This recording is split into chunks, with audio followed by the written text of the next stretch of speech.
Thanks again to listening to the Train Trainer podcast, and this time again talking with Professor Adam Nicholls. Adam, before I read wrong biography, which happens sometimes, can you introduce yourself to the listeners? Yeah, nice to speak to you again, Eric. Yeah, Big fan of all your podcasts, actually. thank you. Yes, I'm a professor of sport and exercise psychology at the University of Hull here in the United Kingdom. I've got quite varied research interests, anti-doping or attitudes towards anti-doping. I'm quite interested now in whistleblowing on wrongdoing, and we're going to be looking at that in law enforcement, medicine, health. And then also, but I started, I guess, as a sport and exercise psychologist working in applied sport. And so my background is about helping athletes and coaches to manage stress more effectively, help them to cope with challenges they may face. I'm always interested in the practical aspects of research, really, and how it can support people. What is the most interesting research out today for you regarding sport psychology? What interests you the most at this time? Yeah, there's quite a few papers really. There's one that I read the other day using a really interesting methodology called ecological momentary assessment, and which what that does is it captures how people are experiencing stress and coping in real time. So if you're a footballer or whatever business you're working in, whatever profession you have, every so often you'll get a notification in your day, and that'll be when you're asked to provide what's causes stress and what's coping. And it's quite interesting because when we recall how we cope. So if I asked you how you coped in your last karate competition, for example, we know that memory decays and you can't remember things as well, and it's influenced by your results. So if you'd won, it would be different compared to if you lost. Where so this approach eliminates all the recall bias. So that's quite interesting. Yeah, so I was really interested in the methodological side there of that. Yeah. You're also teaching Yeah. students? Yes, yeah. So I teach sports coaching students, and in particular, I teach a few things, but one of the modules is on how to apply sports psychology within coaching practice. And I quite like that really, because they're all keen students. Have all got experience of coaching at different levels, but then how we can tweak their coaching. So embedding self-determination theory and using how to teach them mental imagery, how to communicate more effectively, those sorts of elements really. You also wrote a great book about it, eh? Psychology Code. What was the title? Coaching, eh? Yeah, so I wrote this book with the module in mind. So we're on the third edition now. It's psychology and sports coaching theory and Yeah, practice. So the module is pretty much based around the book, or the book is the guide for the module. Yeah. yeah. Do the students like it? Like the module, I hope so. Yeah, no, Yeah, I think that hopefully most of them find it useful and practical, because a lot of them will go on to be sports coaches or teachers or work in other areas of leadership. So I think I'd like to think that it will prepare them for that, because there's quite a practical element to it. Since I'm also a teacher at the Academy of Physical Education, what did you learn about teaching students? Did you learn something? For example, if I go back to myself, to be honest, I'm always teaching what I'm interested in at the moment a little bit, and sometimes it's not where the students are. Yeah, yeah, I've learned a lot over the years actually teaching students. I try and make things as kind of as practical as possible, in a sense that give them something that they're going to benefit and they can see clearly how it will impact what they're doing, rather than it just being about. I think these days some students are quite assessment oriented, so they're only interested in what's going to help them get a higher Yeah. mark. To trying to move away from that, and or build in a practical element which will help them get the higher mark. Yeah, I've learned a lot. I've learned also not to be, you can't please everyone all the time. Some students just will have no interest in a particular topic that week, and that's Yeah. fine. And you're Yeah. there, you do it for the people who are interested and keen. That's how I see it. What I learned is to speak the right language, because students sometimes students say to me, you're talking about so difficult words, you're using such difficult words, and for me it's quite common language, a little bit scientific also, and they nod and they look at me, and if I am asking, do you understand what I'm saying? They nod, but if I ask them what I said, they don't have a clue. Yeah, so I'm So dyslexic, so I always struggle to understand the scientific language as it is. So I'd like to think that I can then understand it myself and deliver in a way that they can understand. But yeah, it's difficult though. It yeah. is. I understand that. Yeah, I appreciate that.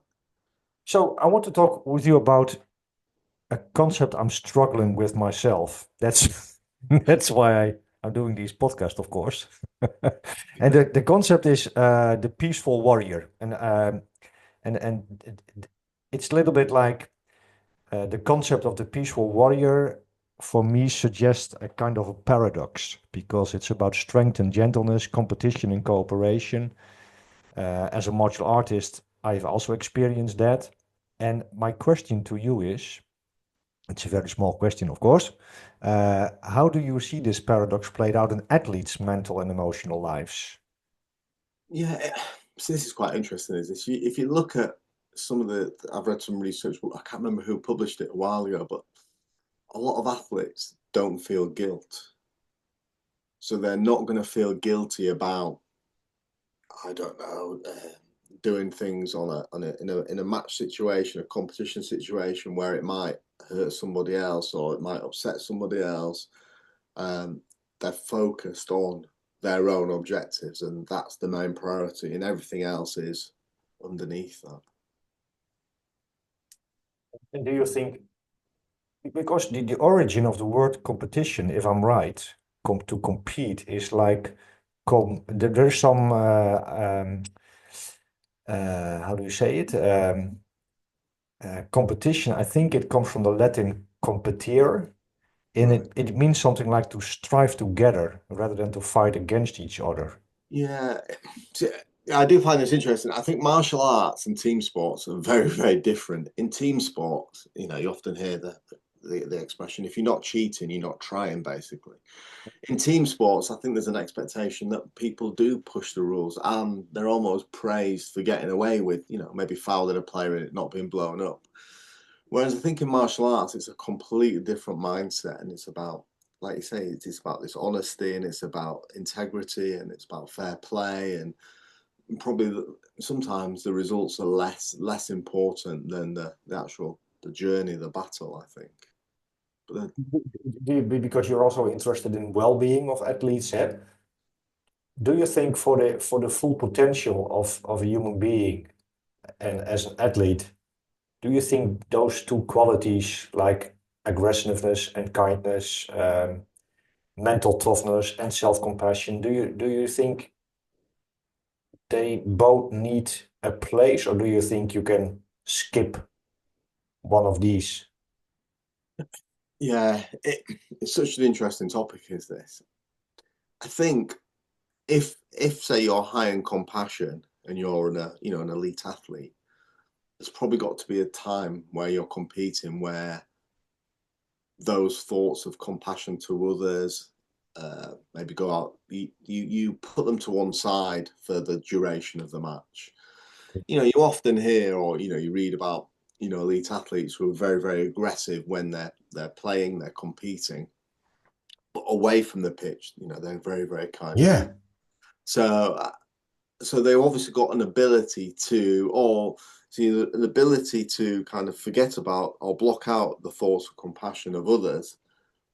But I think they're very much goal driven in terms of what they want to achieve and how they will do it. And that is the most important point. And especially as well, if you're an elite athlete where what you do puts food on your table, it provides for your family. And that I'm sure will be the priority for these types of athletes, doing Yeah. what they need to do to perform to their best and to win. And then the other things come afterwards. It's like a lot of the UFC fighters, Yeah. most It's of them are really good family men, aren't they? yeah. Yeah. Volkanovski, Poirier, lots of them are. Yeah. Bisping, for example, but they're absolute beasts in the cage. But there's clearly a disconnect from their lives outside to their lives in the cage, and I suppose that will take a unique mindset to be able to do that. Yeah, but you post a lot. You post regularly about UFC athletes. I would like to come back to it, but there are some, yeah, what you like great family people, but also the female fighters, like very thoughtful and gentle, and that indicates they are warriors. And you also published very fascinating posts about self-compassion. I'm not sure if you can remember it, but what did you research a little bit self-compassion, and what is it, and how can it play a role in athletics? Yeah, self-compassion is about being caring to yourself and so not being overcritical of yourself. So, feelings of warmth and kindness and caring, if even if things don't go as well, because we're often always our worst self, we're always our worst critic. We'll Yeah. be, I didn't do this, I didn't do that. Oh, what am I doing here? But actually, it's about sending caring thoughts to yourself, and it can have a really good impact on well-being. It's part of this mindful approach. Andy Murray, I think one post I wrote involved Andy Murray, in which there was a tennis match he was playing, and you could see when he was in his timeout, the in between games, he had a list of things, and it was like, be good to yourself, try your best, be intense, be proactive. But the key thing there was like, be good to yourself. Don't be overcritical of yourself. And it is really, really hard. And I think it's something that takes time and effort and practice and regular reminding yourself that it's an effective way to be. What is your experience with sports coaching, or maybe doing competition yourself, or coaching of athletes? Can it is it effective? Effective is the wrong question. Is there any data on the self-compassion of athletes? How do they? Yeah. So one thing I'd say is, so I've got a son who plays grassroots football, and I observe, I'm one of those parents who I don't say anything. I maybe give them a bit of encouragement, but generally I'm quiet. But I observe the coaches on his team and the other teams. And one thing I would say is there's very, very little compassion towards the players in under 11 sport and football. It's very, very critical of the players. So I'd say there's very little of it going on generally, uh, Mhm. which is a shame really, because instruction's good, but sending caring thoughts to people or being kind to people is better. I think it's a way of getting investment in improving motivation, and also it reduces anxiety among the players, so they're free to play how they want Yeah. to play. So actually, I think some of the very best coaches can do this. Razzie Erasmus, the Springboks coach, Steve Kerr at Golden State Warriors, Mike Tomlin at there's a few that are Nick Saban as well, Saban. There are a few who I think do get this, and obviously they're hard on their athletes, and rightly so. But it's an environment which is high demand, high support. I think Yeah. they put lots of demands on the athletes, but they're also very supportive and caring of the athletes. They build meaningful relationships, which then is a form of is compassion towards the athletes. Is there any instructional model or program to teach self-compassion to athletes? Is there a training program? Are you aware of Well, that? yeah, I'm not really. There is a study by Baltzell in 2014, but I'm not rare. I'm not, at the moment, I don't have the specifics on Hmm. what they did. But a lot of it is incorporated within in mindfulness interventions. It's a key part of mindfulness. And on the topic of mindfulness, a few years ago, how do you say it? I came again on the path of mindfulness, because I studied martial arts my whole life, but I don't want, I didn't get into the practice of mindfulness myself, and then because of a very violent and traumatic youth I had, I'm now 54. I'm now 54, and some years ago I developed anxiety feelings, and like the as if my whole life was a kind of coping strategy to build myself up, and then I let my guard drop my guard, and then and mindfulness really, I think it saves my mental health in a very big way just by sitting down, like John Kabat-Zinn say, drop and seed, and just let the thoughts and feelings come and go, and so on, and I can more easily get into the state right now, and but that's about me. But what is your experience with mindfulness, and what is it anyway? Because you published also a lot of great posts about it. Very inspiring. Yeah, I'm a massive fan of mindfulness. Having, I've experienced anxiety most of my life, just generally an anxious person, and Yeah. I've noticed made a real big difference to me. And it, like you say, the more you do it, the more effective it becomes, and the quicker it is to get into that calmer state. But there's so much research on mindfulness showing, how effective it can be, and there's even like now some research using magnetic resonance imaging where they've actually shown that it can change the brain structure and function of the brain. And thus it allows people to regulate emotions more effectively, particularly anxiety through these functional and structural changes to the brain. So it's interesting though, because when I do post stuff about mindfulness, you get, I think there's a lot of debate about what it really, really is. And, we'll say it's one thing, or in the research, people's, will say it's one thing, and then others will say, well, no, it's not that. But how I see it, it's about attention, attitude, and intention. So in terms of attention, it's about you observing moment to moment experiences as they occur. And I read a post once, and it's about just letting your mind wander. Well, no, but it's not letting your mind wander, because if you let your mind wander, you could be worrying about things in the future or Yeah. things on in the Yeah. past. So it's like this. That's as far from mindfulness as what it is. It's about this moment to moment experiences. As I understand it, if your mind drifts to the past or the present, you bring it back to where you are now in that moment. So it's not about interpreting the situation. It's about just noticing what is happening where you are. And then I quite like the stuff about attitude of mindfulness, and it's the way in which you attend to these experiences. Uh, so not having this cold or critical quality. It's about, again, this word compassion, about just being friendly to yourself, and of accepting what is occurring. And then intention relates to what is your goal? Why do you engage in mindfulness? So I think if we incorporate these three different key aspects, it can help us get into this mindset which is non-judgmental, and it allows us to perceive the situation as it is. Um, and we know that there's so many benefits of mindfulness. Enhanced well-being, reduced stress, enhanced optimism. There's even things such as reduced injury incidents, depressive states, hostility, increased focus. I think the more and more we're understanding about mindfulness, and the more it's practiced, the more, I guess, we're realizing the benefits it has to people. Which,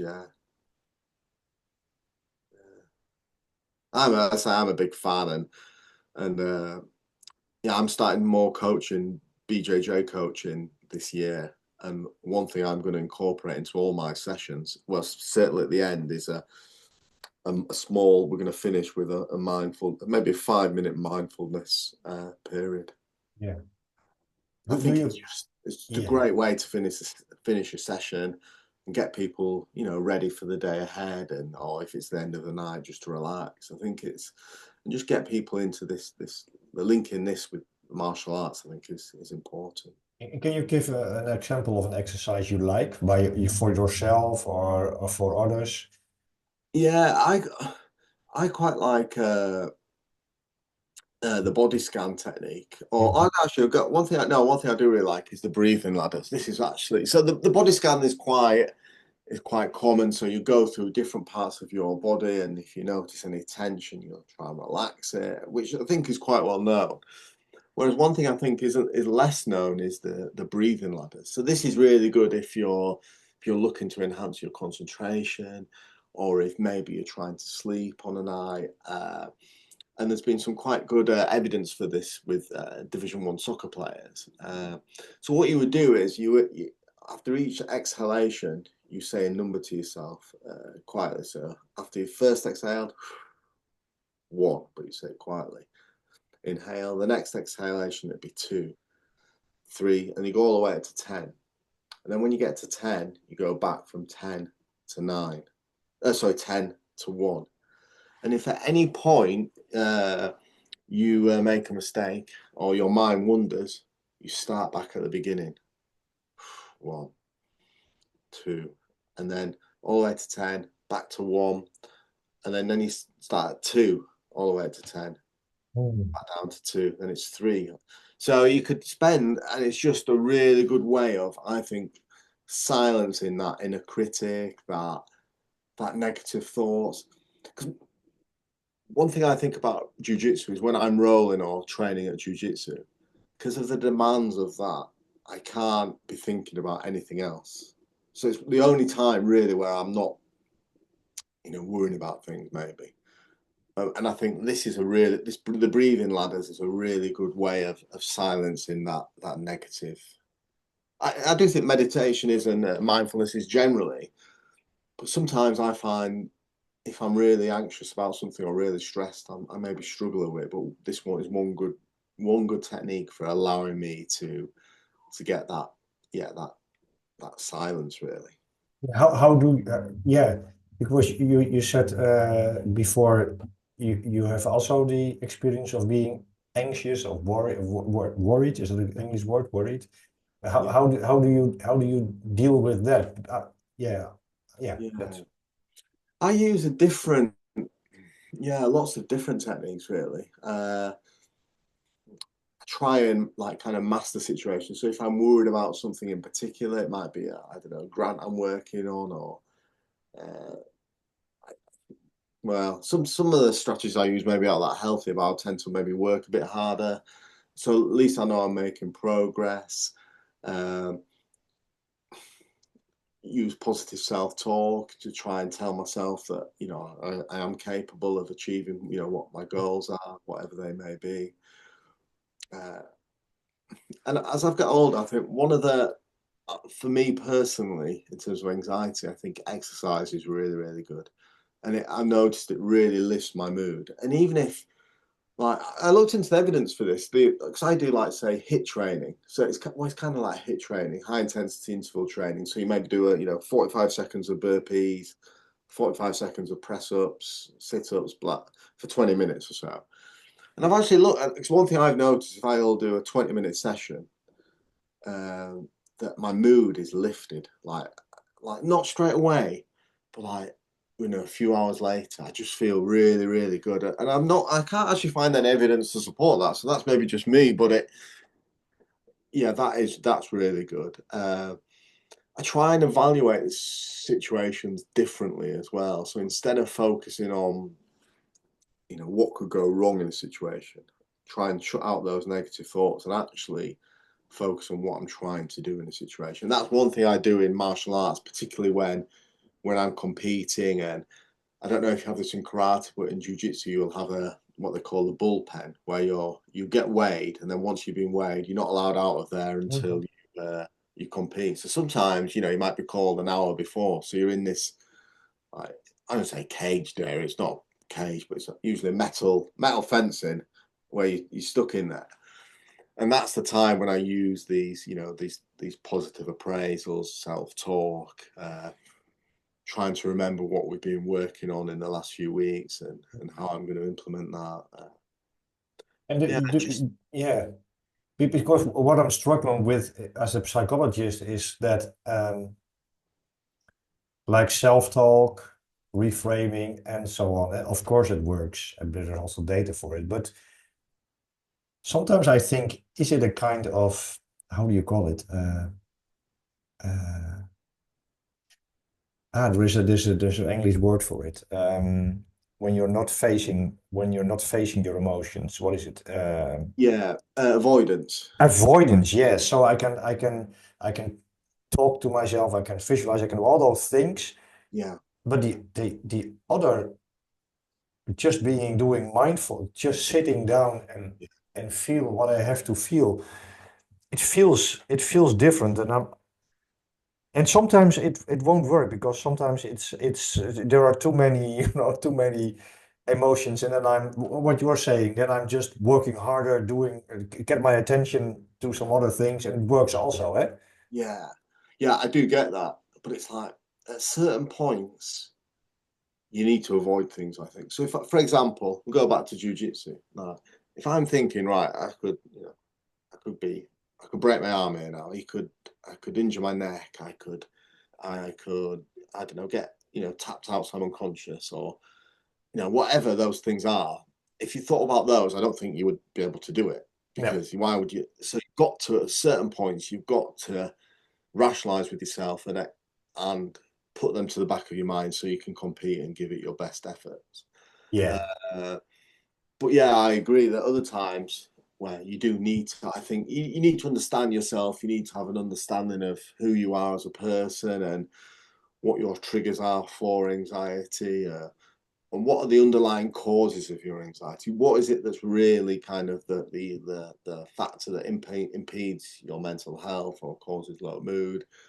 But then at other times, and I think in performance times, that's the time when those things. It's not the time for that. I don't think. Yeah, I think that's great. There is an in the UK, I think. Do you know Warren Mansell? He's from Methods of Level Therapy. No, I've not heard of that. No, and he had a great model, and I'm not sure I can find it right here. It's about when he talks about dealing with emotions, he talks about a kind of pyramid, and on the bottom is distract, dilute, develop, and discover. So basically, what they are saying, if you're in the moment, there is of course no time for Yeah, the whole reflection and feeling on and so on, and so you can detract your attention and so on. But for mental health on longer term, it becomes important to understand, face, feel, and so forth. Maybe I yeah, can share it with you here. yeah. I'd be amazing with that. Yeah, that sounds really good because sometimes if you're engaging in what is known as maladaptive coping strategies, Yeah, but doing the same things over time, it will lead to burnout. It will lead yeah, to. exactly. So this is the model. Oh Do you wow! So see? who's Can you this see? by? Sorry. This is from here. I will move to the beginning of the paper. It's the 4Ds of dealing with distress. Oh wow! I'll look at this. Yeah. Yeah, it's great. It's like because for me sometimes then when I use distraction, I was thinking, oh, now I'm avoiding. But this nicely integrates it uh, into real applicable. Yeah, I love that. Yeah, That's yeah, because yeah, like I say, sometimes you do need yeah, to stuff. But like long term, it's the same with working hard. Long term, it's going to lead to burnout, and it's not an effective way of managing stress.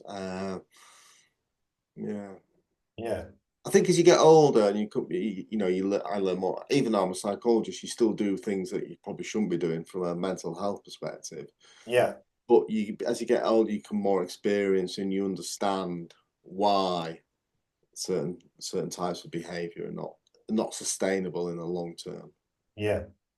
And if we go back to martial arts, because you talked about jiu-jitsu, and I'm also practicing jiu-jitsu since 1993. Oh wow. When we saw the first UFC here in the Netherlands, I was doing karate, and we saw Remco Padul fighting against Royce Gracie in UFC 1 or 2. And Yeah, Remco Padul was a Dutch judoka and so on. And we invited Remco, and but at that time we were just doing kind of judo techniques because we didn't know what was happening.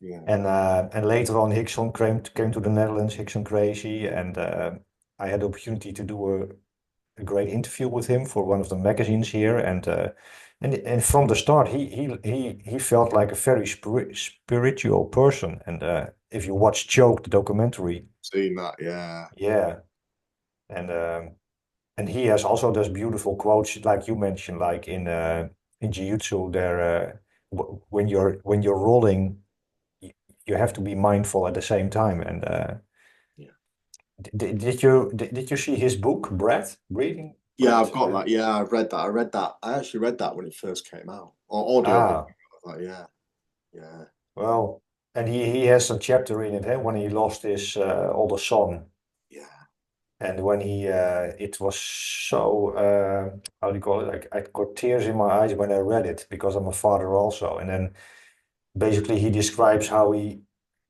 even his great love of surfing it, he went into he went into a tree and was sitting and meditating there, and yeah, I yeah. No, think in traditional jiu-jitsu there are these practices, isn't it? Like yeah, mindfulness, breathing. I do. I do Brazilian jiu-jitsu. So although we're a martial art, we don't really tend because I did judo as a child growing up for about Mm, 4 years. So it was very much, the bowing and the spirituality of it. But where we tend to much more focus on the rolling and the fighting bit rather than the spiritual side, which is when I start coaching. Is That's one thing I want to bring back into. yeah. Yeah. So what belt are you then? You must be a black belt, are you? At No, jiu-jitsu. because I always did. This is nice you say, because I always did no gi grappling. Oh, okay, right. So And then I went into the police, and there was a kind of a break because then but this is a great anecdote because I was 5 years ago I was training here at the local BGG gym with my gi and my white belt, and there were some people from television. They did some interviews. yeah. So the teacher said, you have to talk with Erik because he is doing for 20 years jiu-jitsu. And so they say, the guy with the white belt. So they came to me with the camera, and they say they were very confused. They say, but you are doing this from 1993? I said, yes.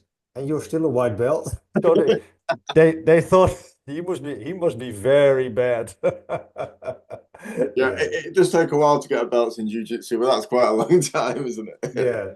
It's Yeah. interesting now in the UK now, the gyms are changing and they will promote now based even in no-gi. So some gyms only do, Mm. or they meant 90% no-gi now, and they do promote people based on that. I do gi. I only train in the gi.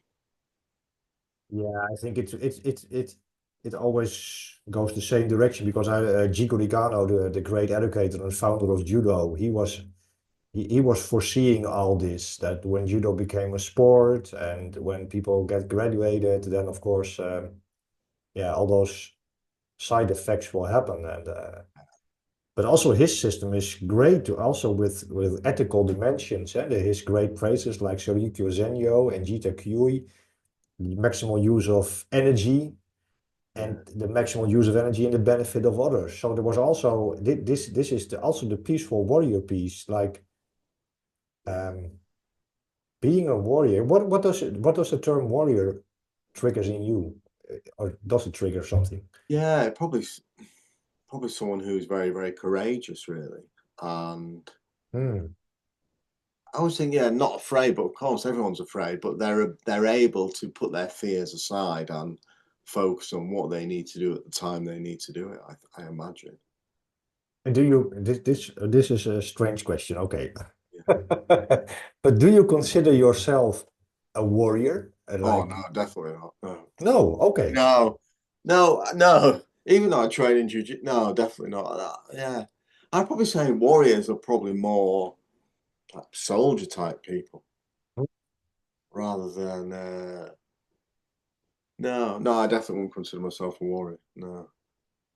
And lately, I'm not sure I was listening to, but they talked about being a warrior, and then they went, of course, to being martial artists and soldiers. But the greatest warrior of all, they say that these are mothers, because mothers will sacrifice anything for their child. And so being a warrior for me is like, because I've struggled with this because my whole life I'm doing martial arts, and when you get older, I was thinking, what am I doing? Why am I investing so much in these strange Eastern arts, and later on in MMA and in Jiu-Jitsu? And I think for me personally, being a warrior means to to make the world a little bit better every day, to have the courage to stand up also against my own inner demons. Like Yeah, to that's challenge yourself.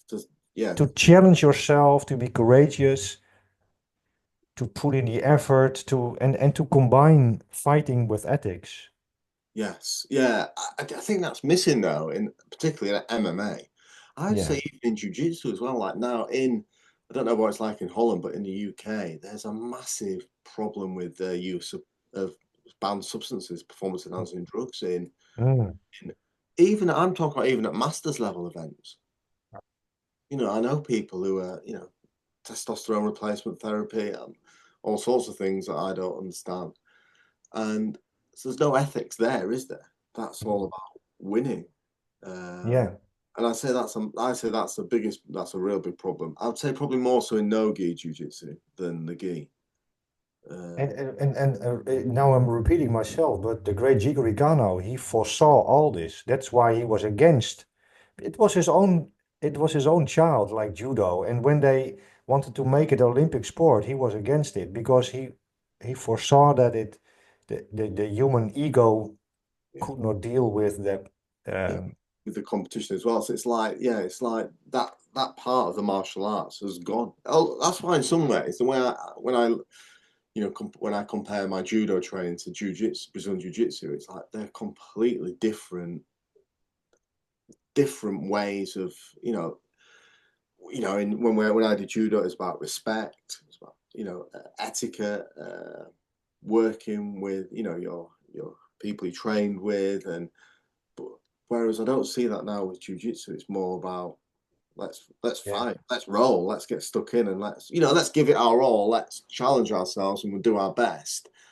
But that other part is not really there. That's why, in some ways, I don't really consider what I'm doing on a weekly basis a martial art. Mm, Learning techniques to help me, what's the word? Not beat, well, yeah, beat an opponent or for self defense, but it's not that the other element, the spiritual side of that there. Yeah, so I came back full circle because I started with Eastern martial arts. Then later on, I started with kickboxing because it's very popular in Holland. Then I started jiu-jitsu.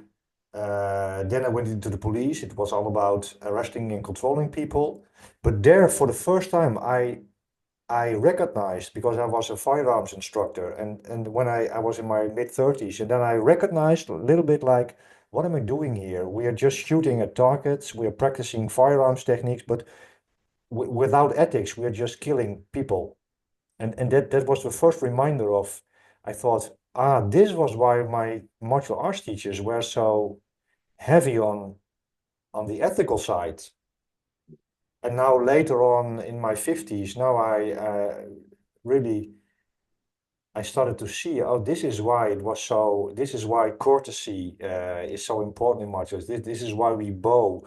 And this is also why we tap, because tapping is also like, you've done a good job. And when you tap, the other person stops, of course, and without yelling and screaming. And so I'm a little bit, like Yeah. coming, One thing I've noticed, and I've seen this creeping in, I've competed myself when you've tapped and the people just carry on. I was nearly unconscious at a British Open. That was a no-gi competition, and in the end, the umpire or the referee had to pull the guy off. I don't know whether it was a tough battle for both of us in the sense we were giving it our all, and I don't know whether it was just he got into that much of a mindset where he couldn't disengage, uh, mm, but he didn't.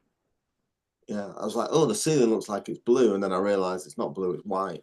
It's just yeah, yeah, but and again, that's again this competitive side, isn't it? Not really kind of respecting your opponent. And yeah, yeah, as soon as I tapped, I was like, it got to a stage where I was nearly couldn't tap anymore.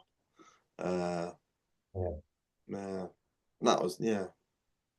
So Adam, you're now, what's your age?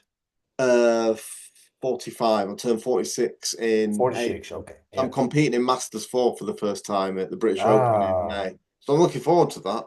yeah. I'm the youngest in my age group. So, There but are some you real, think, yeah, yeah, there are some real, yeah, you think that though, but you're always up against, ex-military, ex-police, ex or current military. They're all the people who train and compete. They're not yeah, overweight yeah. typical Yeah, yeah, 40 yeah, odd year yeah, olds out yeah, there. yeah, They're in good shape and yeah, fit and healthy. So yeah. yeah. Because I wanted to talk to you about the peaceful warrior. Do you have any thoughts left on that? How to combine ethics with fighting, softness with hardness?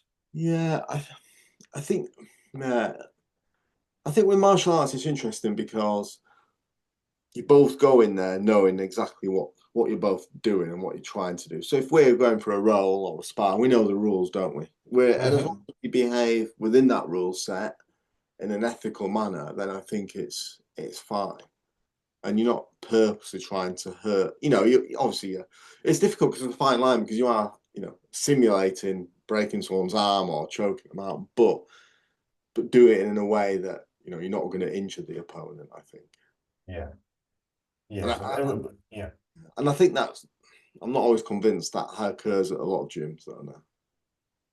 No. With For a number me, of people who are getting ACLs from heel hooks, and yeah, yeah, it's quite a common that's injury now. Yeah, yeah, it's a common injury. I think yeah, it's yeah. Yeah, so for me, when I'm teaching my students, I have each year I have 300 new students coming in oh, wow. at the University of Applied Sciences. Like students, they become sport teacher, Yeah, and we practice grappling and jiu-jitsu and so on. But I also teach them like sitting still for a few minutes, which is far more difficult for them. yeah, And they yeah, are in the dojo and they have to show respect to their opponents.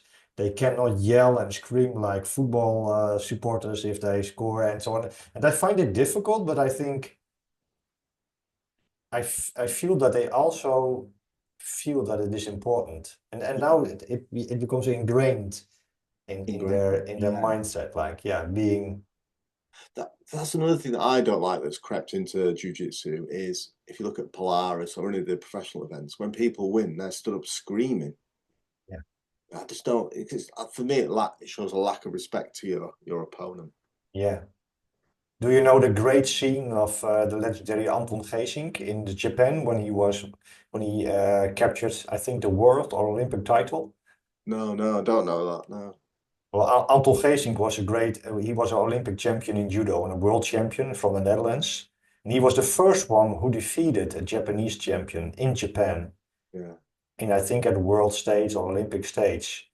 And there is a photo in my dojo of Geesink because he was teaching in the dojo there, where he is holding his opponent in Keisa Katame is the first judo position, and he won. And then the Dutch supporters wanted to go on the mat, like yelling, and then he made a legendary move by saying, "No, you cannot move on the mat." And then he stole the hearts of all the Japanese because he was understanding that it was not a time. It was yeah, it was about respect and Yeah. yeah.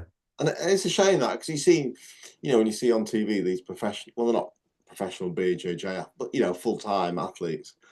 It's not a good example to children, I don't think, watching that. Because Oh the same no, happens no. in football, isn't it? What goes on a football pitch in the Premier League impacts what goes on a Sunday afternoon. Absolutely, yeah. So yeah, At the same time, in MMA, you see some beautiful, how do you say it? Like people fighting yeah, brutal fights, and then afterwards, such respect and and that's yeah, amazing. That to me is why it's such you know, any combat sports are amazing because you give it all, you give everything that you've got, but then as soon as that's one way or the other, win or lose or draw or whatever, that's the end. yeah, There's a respect there, isn't there? yeah. It's so great. Yeah. Can I ask you one more thing, last thing? Then, and because you wrote a great post a day ago about the benefits of martial arts training on mental health. Do you remember the post? Yeah, I do. Yeah. And it's about I didn't see the video rightly. It's about George. Yeah. Strickland. We Yeah. train for like an hour, but we stay for like 2 hours just talking about life. And then you go on with uh, his where he's talking about there's a reason why if you come at 6 o'clock to a recreational class, you got like lawyers, construction workers, doctors.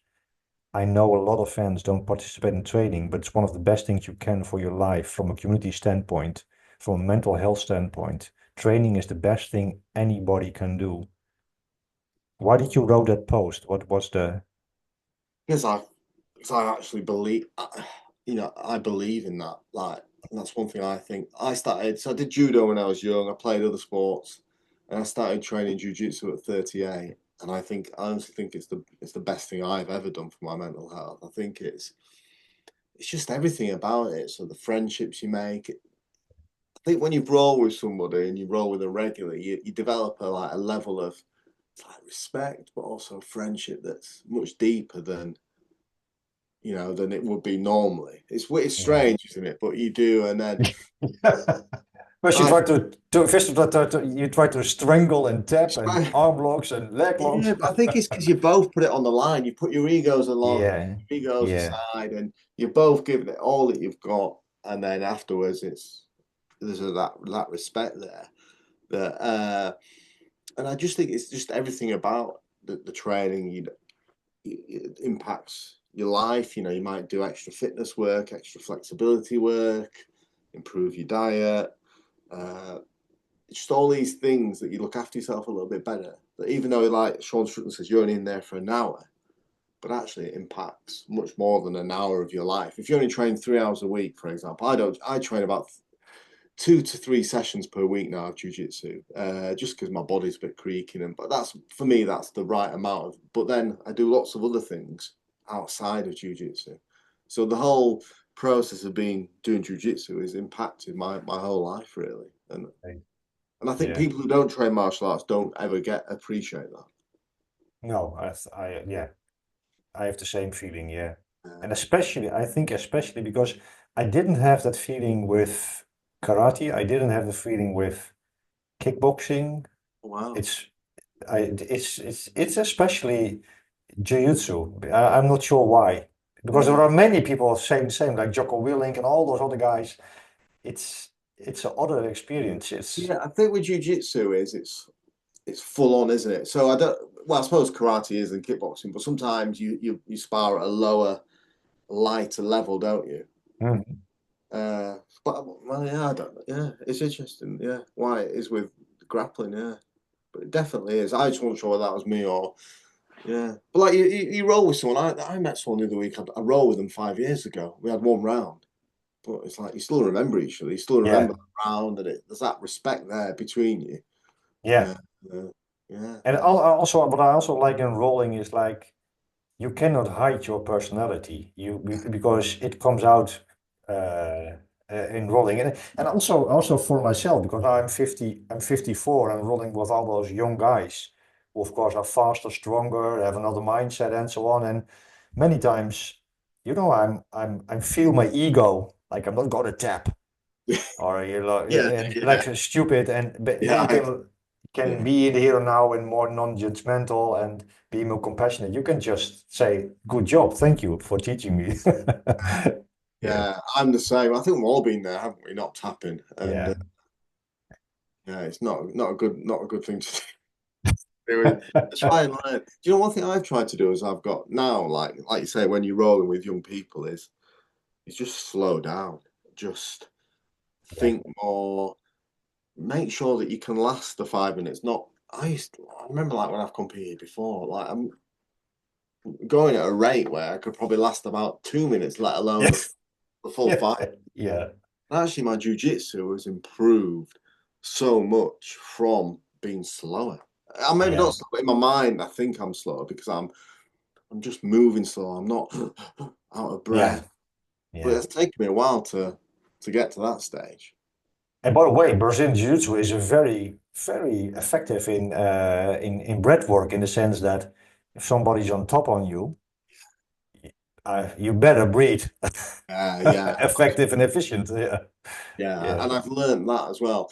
One thing I've learned as well uh, in jiu-jitsu is that when you think that you're absolutely gassed out and you've got nothing left, you still do. You've probably got 20 or 30% left, but you just got to allow your mind to go there. One thing I yeah, try not to do now is I try never to tap to pressure. You know, if Yeah, yeah, yeah, how hard someone's squeezing me, I'm just like, no, I'm not. yeah, You're gonna have to submit me properly. I'm not going to tap to pressure. But I think that's from controlling and learning the breath yeah, work, learning to be uncomfortable in different situations. Uh, yeah. That's a big part. Hickson Gracie tried. He was rolling himself up in how do you call it? oh, the The blanket, the rug. in the blankets. Yeah, like Yeah, yeah, dealing with discomfort. Yeah. yeah. Once I read that, I did that with my son. We used to do that a little bit, and then he thought he rolled me up really tight, and he realized he thought it was quite funny to leave me there. Oh yeah, that's ooh, Yeah, yeah, he was only yeah, 7 at the time. And I was like, yeah, you need to do yeah, so. You need to do this with someone that you can trust to let you yeah, back out. But it takes it just yeah, like you say, you can't hide from who you are when yeah, you're rolling with people. It yeah, brings it out. It reveals your character, doesn't it? yeah, yeah, absolutely. Well, thank you, Adam, for talking to you about martial arts, self-compassion, mindfulness, and the whole package. My pleasure, Eric. Yeah, great to speak to you as always. And I will end this session and I will say goodbye to you offline, if it's okay. Yeah, yeah. Well, thank you for listening. I think if you're listening, you you know that we both like martial arts and that mindfulness is a very effective evidence-based tool. And hope to see you on the mats. Bye bye. Bye. Cheers.